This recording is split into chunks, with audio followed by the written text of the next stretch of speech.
jettisoning? I talk about it all the time, and but it's always talk is often a substitute for action. It's always does it lead Right. to action, or does it Right. end up substituting for action? And That's a good point. But I have endless conversations about leaving. And I moved from San Francisco to LA back in 2018. That felt about as big a move away as possible. And I keep the extreme thing I keep saying, and you're gonna have to keep in mind talk is a substitute for action. The extreme thing I keep saying is I can't decide whether to leave the state or the country. Oh boy. And If you went out of the country, where would you go? man, I've it's tough to find places because there are a lot of problems in the U.S. and most places are doing so much worse. Yeah. So, It's not a good move to leave here.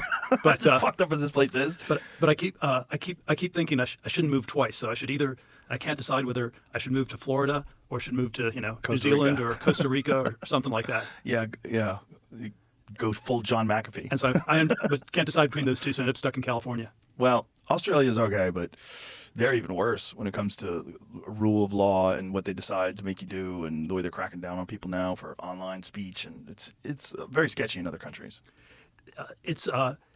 But somehow the relative outperformance of the U.S. and the absolute stagnation decline of the U.S. they're actually related things because the way the conversation's grouped. Every time I tell someone, I'm thinking about leaving the country, they'll do what you say, and they'll say, well, every place is worse, and then that somehow distracts us from all the problems in this country, and then we can't talk about what's gone wrong in the U.S. because everything's so much worse.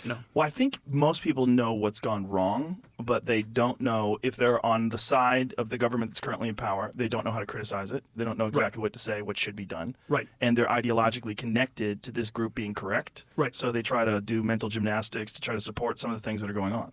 I think that's a part of the problem. I don't think it's necessarily we don't know what the problems are. We know what the problems are, but we don't have clear solutions as to how to fix them, nor do we understand the real mechanisms of how they got there in the first place. Yeah, I mean, there are a lot that are pretty obvious to articulate, and they're much easier to describe than solve. Like we have a crazy budget deficit. Yeah. And presumably you have to do one of three things. You have to raise taxes a lot, you have to cut spending a lot, or you're just going to keep borrowing money. Isn't there like some enormous amount of our taxes that just go to the deficit? It's not that high, but it's gone up a lot. And What is it? I thought it was like 34% or something crazy. It peaked at 3.1% of GDP, which is maybe 15-20% of the budget. It peaked at 3.1% of GDP in 1991, and then it went all the way down to something like 1.5% in the mid 2010s, and now it's crept back up to 3.2%, and so we are at all-time highs as a percentage of GDP. And the way to understand the basic math is the debt went up a crazy amount, but the interest rates went down. And from 2008 to 2021, for 13 years, we basically had zero interest rates with one brief blip under Powell, but it was basically zero rates. And then you could borrow way more money, and it wouldn't show up in servicing the debt because you just paid 0% interest on the T-bills. And the thing that's very dangerous seeming to me about the current fiscal situation is the interest rates have gone back to positive like they were in the 90s and early 2000s, mid 2000s, and it's just this incredibly large debt, and so we now have a real runaway deficit problem. But people have been talking about this for 40 years and crying wolf for 40 years, so it's very hard for people to take it seriously. Most people don't even understand what it means. Like when you say there's a deficit, we owe money. Okay, to who? How's that work?